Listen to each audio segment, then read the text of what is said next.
Welcome to Live DAF, your online DAF Yomi Shir.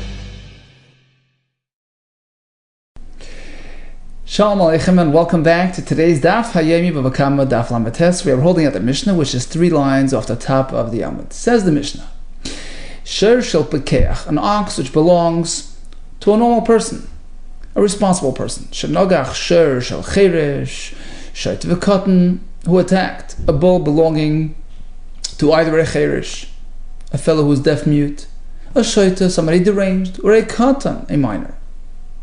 Attacking any of these animals generates full liability. Chayiv, you have to pay for any damages. But in the reverse, an animal belonging to somebody who's not able to be responsible for his animals, an animal belonging to a cheresh, shait v'katan, or of a shaita or a katan, shenogach sher shel pikeach. So if those animals attack an ordinary animal belonging to a pikeach, pater, they are totally pater, they're not responsible, not liable.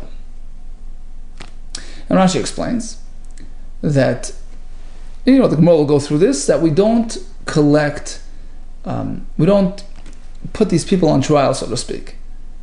They're not responsible, they're not liable, and the Gemara calls it ein ma'amidin apotropos l'tam ligbois migufay. So if their shor is merely a tam, for a second-time offender, in which case the damage collection takes place, it's focused migufay on the actual animal. The animal itself becomes the object of your claim, right? You have the claim is applied to the animal. You collect from the animal itself. That's the object of your claim, of your lien. So since Rashi explains, since the animal is metaltalin, it's something which is mobile, it's not karka, it's not real estate, we have a halacha that when it comes to anybody who is not liable for his actions, like a katan, a yasaim, we don't collect from that. So in terms of tam liability, we don't collect. But Rashi points out that if the animal becomes a muad, so at that point, the whole claim changes. Rather than focusing on the actual animal, migufay, you collect from his assets. You have to pay from your pocket. In that case, you have a right to collect from the cheresh, shaita v'katan's estate as well. You can collect from their karka, from anything that they own, aside from metaltalin. And Tosfos disagrees. He says this whole distinction between karka, he disagrees with this whole explanation, and he says that the reason why we give them a pass, that's because a tam carries less liability than a muad. We find that the Torah was chas rachman al tam, had compassion on the tam. We don't, we give you a 50% discount, you're partially absolved. So we find that the Torah makes it easier.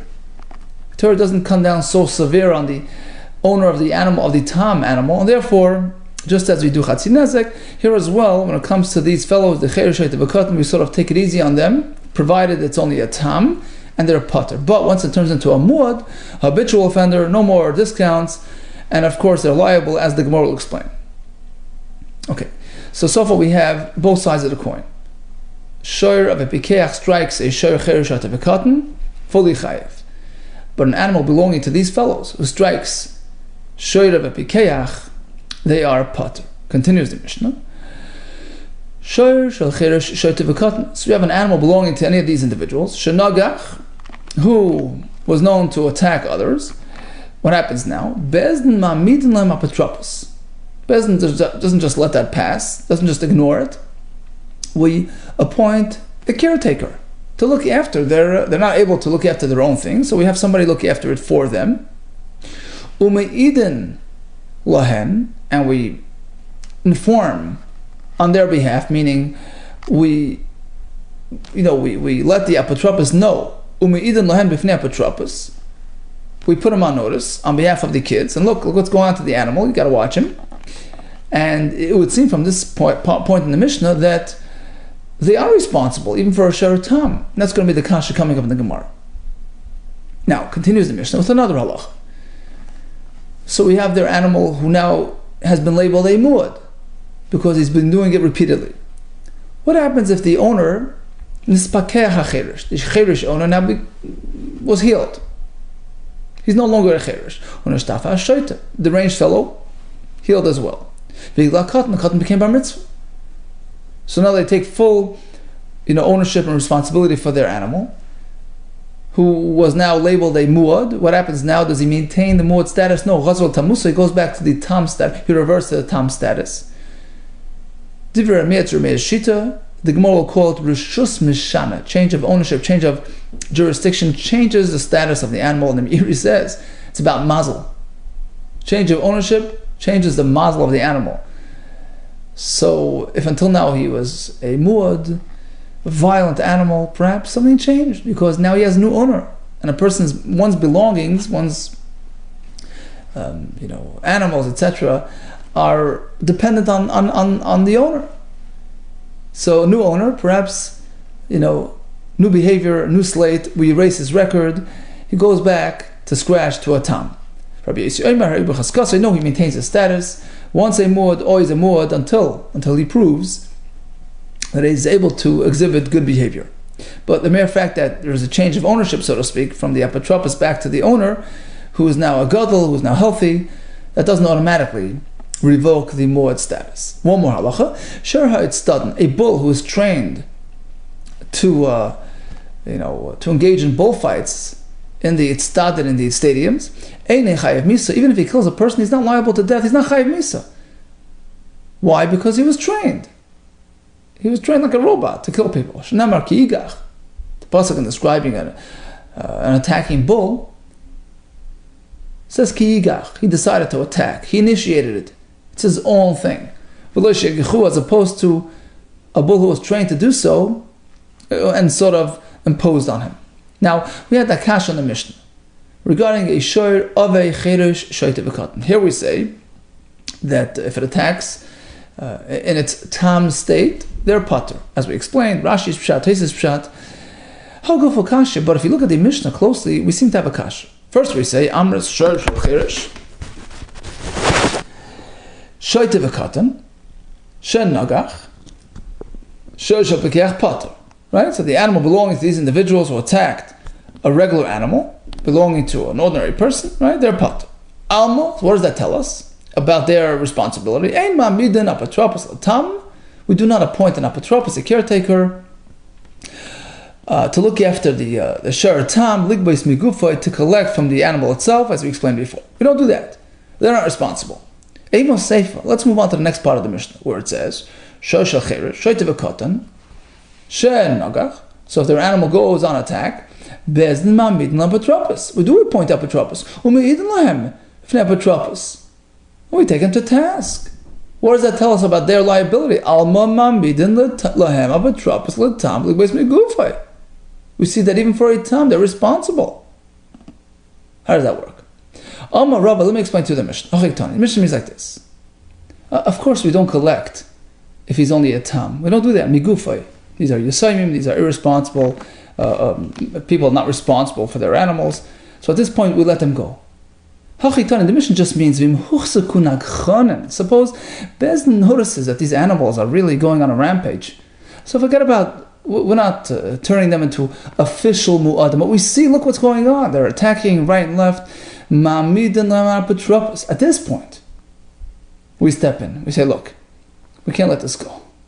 We can't let this continue. We get the apotropos on the scene.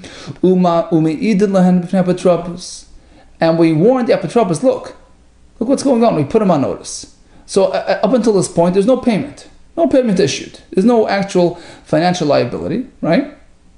But we get the animal to become an official muad, muad, for the point of that going forward, if he gores at this point, when he's an established muad, now we pay. L'shalim yaliyah, they have to pay from their pocket. So you're right. In its tam state, they're not responsible because it comes migufoy, as we explained, Rashi, Tesis, we give them a pass. But the point of getting the apotropos involved at this point is so that we can build it up to become a muad. And once it's a muad, now it's for liability. from their pocket, from their assets, from karka. Now even the Yisayimim or Acher or Shoyte will have to pay. Now the question is, who's going to pay? Ma'aliyas man, whose pocket is this coming out of? If it attacks as a muad. Rabbi Yehuda Amar, Ma'aliyas Yisayimim, the Yisayimim pay. Whether it's Yisayimim is just a term, whether it's the Katan who's a Yasim, whether it's Acher or Shoyte, they're sort of all called Yisayimim at this point. Rabbi Yehuda Amar Aliyas Apotropos. No, the caretaker, the manager, it's his issue. He should have been watching the animal. He has to pay. Umi Amar Rabbi Yehuda Hachi. Does Rabbi Yehuda really hold that the Yisayimim have to pay? But Amar Rabbi Yehuda Amar Abasi, Einas Kakan Yisayimim. We never collect from Yisayimim. We wait until they grow up, they can fend for themselves. Elim can ribus echelas behen, unless it's actually to their benefit to pay up their debt. Suppose their father contracted with a bank and they're paying interest, so it pays to pay up the loan. But otherwise, we don't deal with it until they grow up and they take care of themselves. Rabbi Yehuda Amar, yeah, for ribis, and another case as well. Two exceptions. Or if it's a document, a loan document which contains ribis. Another example is if they owe, let's say the almana, pay their father's wife. She has a ksuba payment claim, and until she gets paid, she's entitled to support, to mezainis, to be fed. So it's a constant expense until they pay up the ksuba. So rather pay up the ksuba quickly, pay her off, and that absolves them from any further mezainis payment. In any case, we see that otherwise we don't collect from Yisayimim. And here Rabbi Yehuda seems to say that we oblige the Yisayimim to pay for their shoyer that attacked. Eifach, let's switch around the names. Rabbi Yehuda really holds it's not the Yisayimim, it's the caretaker who's responsible. It's Rabbi Yehuda who says, Amar Maliyas Yisayim, the Yisayimim pay. Amar Rava. Just because you're having a problem with the Shita and corresponding with Rabbi Yehuda, you're going to sort of pin the blame on Rabbi Chanina? Amar Rabbi Mishum the Kasha, Rabbi Yehuda, because you have a Kasha. How this Rabbi Yehuda fits with the other Rabbi Yehuda? So now you switched around the names and you mashvers later Rabbi Chanina, you turn Rabbi Chanina into the Toya, into somebody who's in error. You're attributing a faulty halacha, so to speak, to Rabbi Chanina that we can collect from Yisayimim. Rabbi Chanina, he wasn't just a plain person. Dayana, he was a big daya. V'nachas le'umke dedina. He would delve into the depths of it and the clarity of the halachas. He doesn't make such mistakes. You're right. Let's go back to the original plan. We're not going to switch names. So it would seem that according to Rabbi Yehuda, the shayr of the chayr is to be cut in a tax as a muad. We collect from them. Why? Why is it different than collecting any other loan, which we don't at this point? Umazik, if there are animal harms and damages and attacks, we want to protect the local community. Shani, that's totally different. So we want to sort of place a deterrent. We want to encourage them to look after the animal, either they or their apotropos, to ensure public safety. So this is an exception. And therefore, we have this discussion between Rabbi Yehuda and Amar. He says, Maliyas Yisayim. Yisayim actually have to pay for it. The Amar Maliyas apotropos, because if you're going to obligate the apotropos to pay, which really makes more sense, because after all, he's the fellow who didn't wash the animal. But you know what? You're going to discourage people from taking this job. This is either a very low-paying or a totally volunteer job. Mimni Abdi, people are going to refrain from taking this position. So in order to encourage people to assume this position of apotropos, we don't want to make it cost them any money. So we charge the Yisayimim. Rabbi Yossi, he disagrees. Maliyas apotropos. He says, look, you're right. We're not going to really charge the apotropos long term, but for the time being, he's going to pay for it. But he waits until the Yisayimim grow up, then he can deal with them and give them the bill and get compensated for it. So bottom line, according to this point in the Gemara, if the shayr is merely a shayr tam, we don't collect from these kids. But only once the shayr turns a shayr muad, then we do collect. The question is how we go about it, directly from them, or first from apotropos, who goes back to collect from them. But this whole point of not collecting, not obligating Yisayimim to pay for a shayr tam's damages is really up for dispute. It's machlekes tanoim. How far the Chacham went to defend, to protect the local, inhabitants from these wild animals. This whole question of whether or not we appoint an apotropos to actually collect, to actually trigger liability, even by a shar tam, to enable us to collect from the guf of the shar, even if it belongs to cherer shaytiv v'katan. And again, this is an exception. We typically don't collect from them. We don't put them on trial. But here it's for the sake of the benefit and welfare of the local community, to protect the people from wild oxen. So it's machlekes Tanai. This time, shorish and his charshu balav. We have a shor whose owner became a cherish. Shenish tatu balav became a shoyte. V'shahalchu balav ninasayam. Or the owner skipped town. He's not here. What do we do with the animal?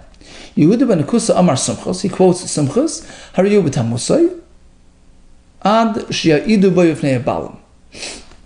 The share is always in a tam state until the owner comes back, and we can sort of put the owner on trial. Until we can actually make him a muad in front of the owner. So basically, it would seem that he holds that there is no liability until there's an owner in town. That's his sheet. No. We step right in there. We get an apotropin involved. And we inform the apotropin on behalf of the owners. And now, they're liable for any damages. That's part one of the brisa. So it would seem that there's machlekes right here, whether they are responsible for their shor tam. Part two of the brisa. So we already labeled their shor as a shor muad. But now the owner shows up. The cherish is healthy again. He's on the scene. The shoyte is healthy. The katan became an adult. Or in the fourth case, the owner showed up. Does the animal stay a muad or not?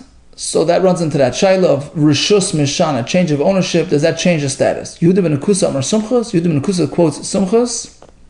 Change of ownership changes status. Chazal tabusay ad she'idu b'fnei balim. He goes back to the tam state until we have the muad taking place with the owner. But since in this case the owner was not around when he became a muad, he reverts back to the tam state. Rabbi Yesi Amar, no. Hariyu b'chaskasai. He stays as a muad, just like Rabbi Yesi said in the Mishnah, right? That once a muad, always a muad, despite the fact that there was a change of, jurisdiction. Amri. So the question is like this: what does the brisa mean in the beginning, the first part? Mai hariyu b'tamusay, the Kamar Sumchos. When Sumchos says that when the owner is not around and the animal attacks, the animal stays a tam. What does that mean? Does that mean that he can never become a muad in this state? What do you mean? We just said in the second part that he did become a muad for the time being. But in the second part of the brisa it says that when the owner returns, when the owner comes back, he goes back to being a tam. What does that tell us about his status until now? Apparently he became a muad. He became a muad and he goes back to tam. It can't be that he was never a muad. So what then does Sumchos mean? Harayu b'tamusay? Harayu b'tmimusay. Of course he can become a muad once he's habitually attacking, but it means to say in terms of financial liability, he stays whole. We don't detract, we don't take away, we don't collect the animal because the owner is not here. Alma, what does that tell us about Sumchos' opinion? We don't get involved to collect from a tam when there's no, owner responsible. Yeah, they do it. They hold that we do step in and collect even by a tam. We appoint somebody to be liable even for the tam. So we have a kli machlekes tanoim in this regard. What about the machlekes in the second part of the brisa? That's the old question of rishus mishani kibenayu, change of ownership. Does that trigger a change of status. Sumchas Amar Rishus Mishana. He holds that once the owner returns, we erase the record, fresh new slate.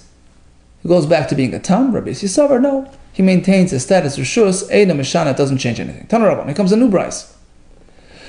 Shor Cherer Shoyte Bekatan, right? We have an animal belonging to these individuals, Shenagach, who attacks.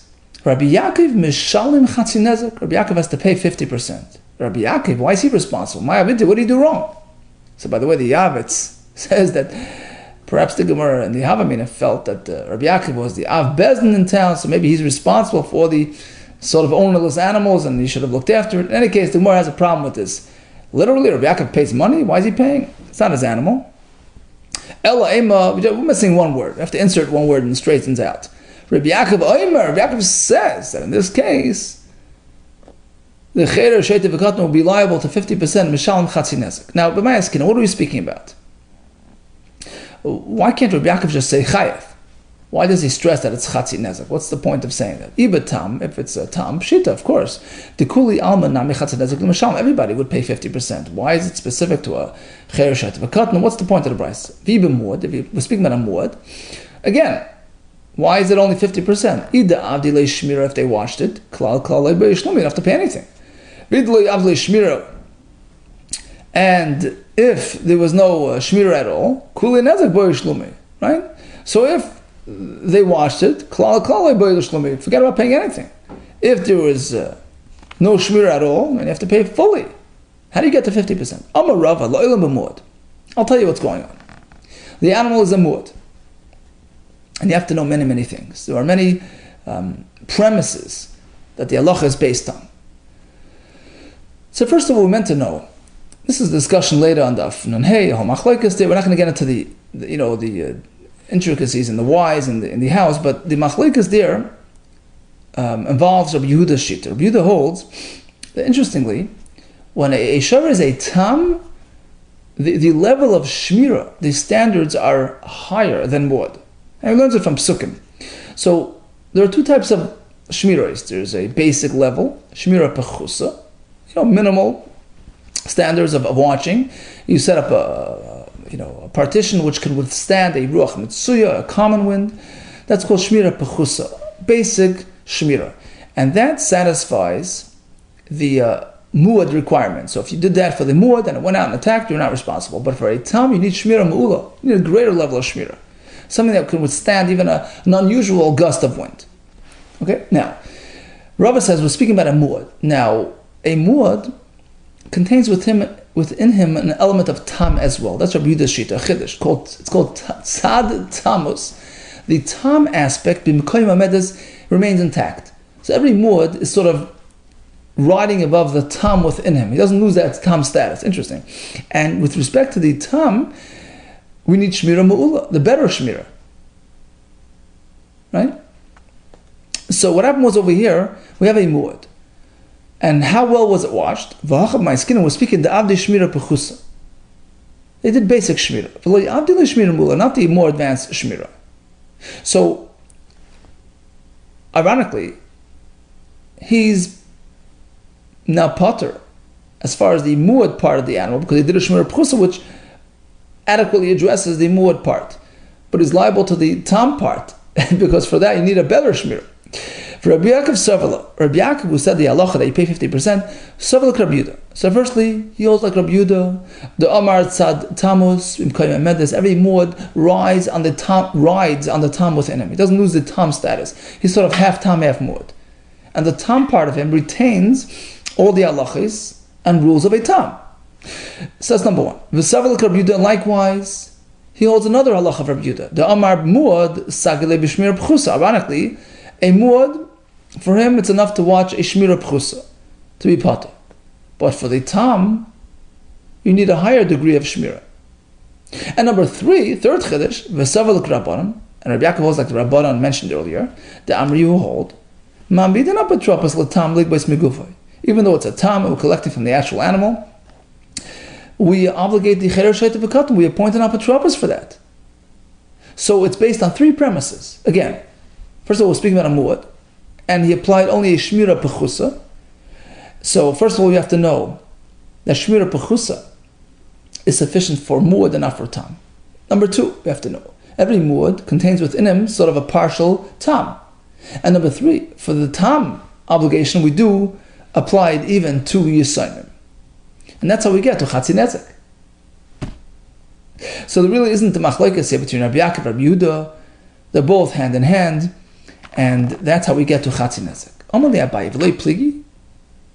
He responds to Rava. You mean there's no machlokes? Mean Rabbi Yaakov and Rabbi Yehuda go hand in hand? I'll prove to you otherwise.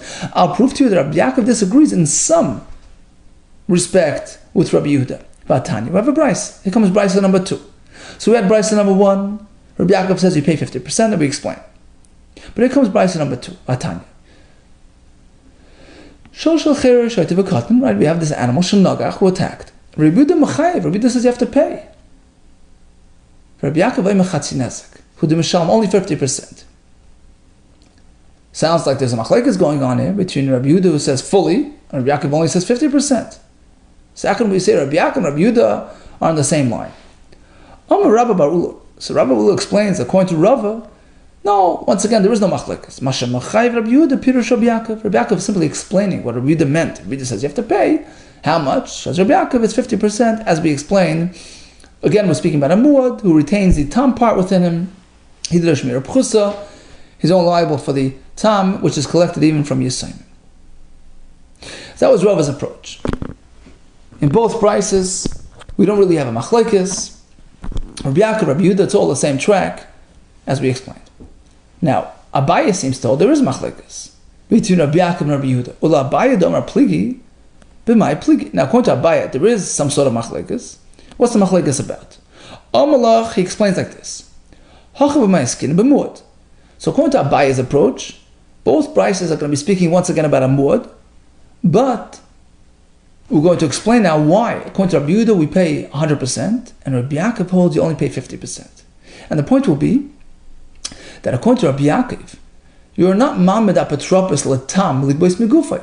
He holds that from the chereshet v'katan you can't collect when it's in a tam state because it's from the animal itself, it's metathlon, as we explained before. Whereas according to Rabbi Yehuda, we do that. We do collect even from the tam of the apotropos, and therefore we end up with 100% liability for the mord part and the tam part as well. So again, Amalach Chacham Ma'askinim was speaking b'muad le'natri klal. This animal was a muad, and the apotropos didn't bother watching the animal at all. So he's fully liable for the tam part and for the muad part, right? So Rabbi Yaakov savalak Rabbi Yehuda b'chata. On the one hand, Rabbi Yaakov agrees with Rabbi Yehuda that within every muad lies a dormant, so to speak, tam. Upalagali b'chata, and disagrees with Rabbi Yehuda in a different respect. How? Savak Rabbi Yehuda b'chata. On the one hand, he holds like Rabbi Yehuda. Either Rabbi Yehuda Savar, Rabbi Yehuda holds tzad tamos, the tam element within the animal, even when he develops and matures into a muad, he graduates from tam to muad, but he's still riding on the tam within him. And we have to reckon with that. Upalagali b'chata. So on the one hand, he agrees, but with respect to a different halach, he disagrees. Either Rabbi Yehuda Savar, Rabbi Yehuda holds that the apotropos is liable even for the tam part. Ma'amidin len apotropos letam ligves megufay. Therefore, according to Rabbi Yehuda, when we have a muad who has a muad side to him and a tam side to him, and the owner neglected to watch at all, he didn't do any shmira, he didn't watch, it's total neglect, he's fully responsible, even if it's a yasin. You pay for the muad, you pay for the tam. But Rabbi Yaakov Savar, Rabbi Yaakov says you only pay for the muad part because in terms of the tam part, the yasam is exempt. Ein mamidin. We don't appoint an apotropos, we don't collect any tam payments when we have owners that are not really fully responsible. And only pay the muad part. So that explains why there's a machlekes in the brayso. Rabbi Yehuda says you pay in full, Rabbi Yaakov says 50%. So before we continue, let's just summarize. We have brayso number 1, where Rabbi Yaakov speaks about a shor chereshet of a katan triggering chatzi nezek. We have brayso number 2. Same idea. Rabbi Yehuda says machayev, Rabbi Yaakov says chatzi nezek. According to Rava, it's all the same thing. Both braysos are speaking about a muad who had shmira pechusa, which absolves you of any muad payments, but in every muad there is a dormant tam, and for that you need a shmira mu'ula. He didn't do that, so he has to pay. Even though he's a yasaim, we collect we collect under those circumstances as well. And that's Rabbi Yaakov's shita. There's no machlekes. Rabbi Yaakov and Rabbi Yehuda all on the same track. Whereas Abaye holds there's a machlekes between Rabbi Yehuda and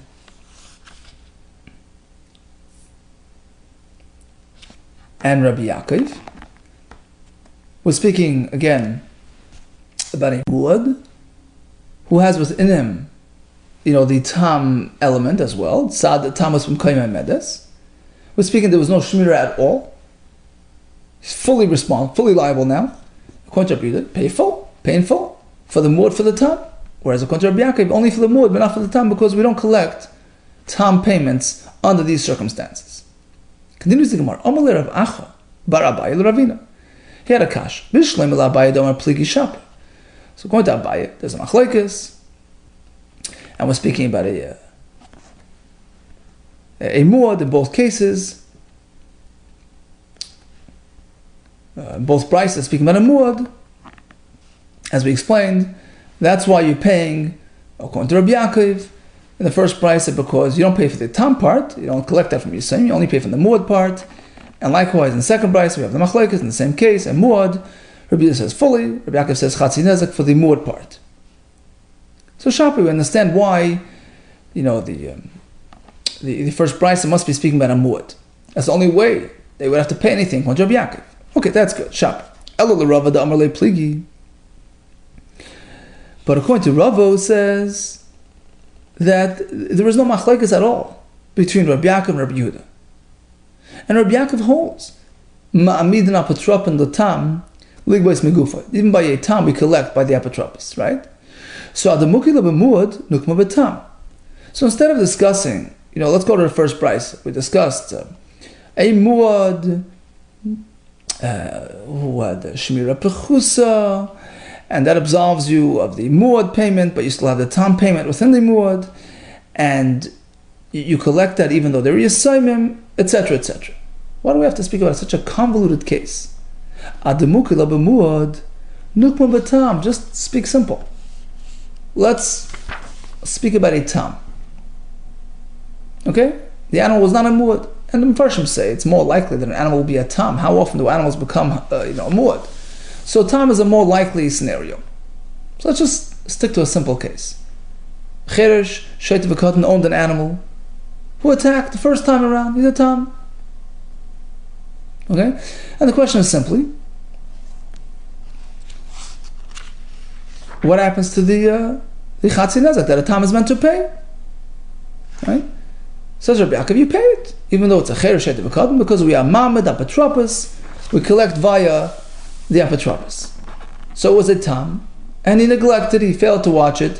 We have this machlekes later, how much shmira is required for a tam. So according to Rabbi Yehuda, you need a shmira mula. He didn't do that. He did only the basic, minimal shmira of he didn't do the more advanced shmira, so he's chayav 50% for the tam. According to the other sheet over there, Rabbi Yaakov who says that any sort of shmira would suffice for the tam. So over here he didn't do that either. Right? There's machlekes in terms of what's considered neglect. So the lo yavad shmira klal, he didn't watch it at all. The Sanya, we have the Brisa there, Rabbi Yaakov, Echatam Bechad Muad, Shamran Shmira Pchus Abturin, whether it's a tam, whether it's a muad, any sort of shmira, is satisfactory. It's potter. So here he didn't do that either. So that's a side point. Bottom line is there was a tam who he failed to watch, failed to guard, and you have to pay 50%, even though it's owned by a cheresh v'katan v'kamashmon. The point of the Brisa will be Rabbi Yaakov's teaching us tamamidin l'anapotropon l'tag megus megufay. We collect from a tam from a gufay, despite the fact that we do it through the apotropon. So that's all. Why we have to go through this whole complex situation? It's a muad who was partially guarded, but you're still liable for the tam part of the muad. Just speak about a plain tam and you're chayav. Amalei Ravina says, look, you're right, but in typical Gemara fashion, everything else was a twist, right? You're right, but the Brisa just wanted to highlight Rava wanted to explain the Bryce in a way which highlights many more halachas than just your basic simple halacha. He wanted to add another couple of chidushim, right? Like we explained before, the halacha is based on many premises. Right? We have a tam who developed into a muad. So you're meant to know that even once he's a muad, he still retains that sort of prior history within him. He's still called somewhat of a tam, which has its own set of rules. And you're meant to know that a shmira pechusa only works for the muad, not for the tam. And you're meant to know that we're goyve from the tam, even v'apatropim. So many halachas there. 3 halachas wrapped in one, rather than just one plain basic halacha. Chada this beit trarti time. Now, let's go back to we had one brisa, right? Which according to Rava was a straightforward brisa. There's no machlokes. Rabbi Yaakov says you pay 50% because of what we just explained. Problem was we had the second brisa, which contained a machlokes. Right? So the first brisa we said Rabbi Yaakov is following Rabbi Yehuda's halachis, it's Tamas Medes, it's Shmira Pechusa, as we just explained. But the problem was in the second brisa the brisa presented an apparent machlokes, a dispute between Rabbi Yehuda and Rabbi Yaakov. So how can you say they're going, hand in hand? Rabbi Yehuda says you pay fully. Rabbi Yaakov says you only pay 50%. It seems like there's a machlokes. So one pshat was, Rabbi Yaakov is just explaining Rabbi Yehuda. Ravina Amar, I'll give you another pshat. There is a machlokes, but it's unrelated to this question that we had up until now. They were discussing something but totally different, a different topic. Ravina Amar Rishus Mishana. The machlokes pertains to that other question. Whether a change of hands, a change of ownership, of jurisdiction, erases the record, the history of the animal.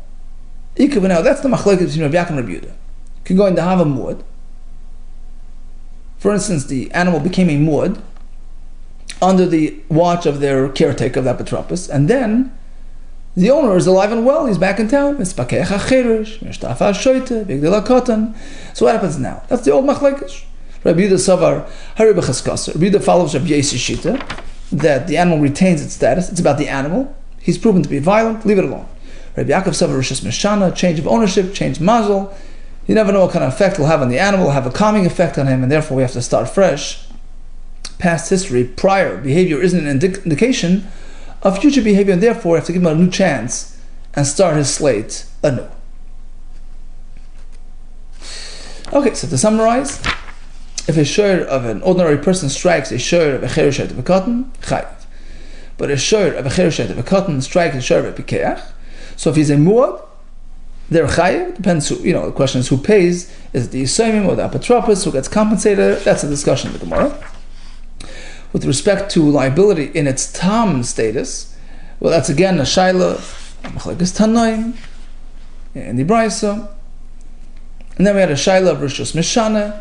So once the animal turns into a muad under the apotropos' watch, but now the owner is back in town, does he keep his status? Does he revert to a tam? That's another machlokes as well. All the best to you and atzlacha rabbah.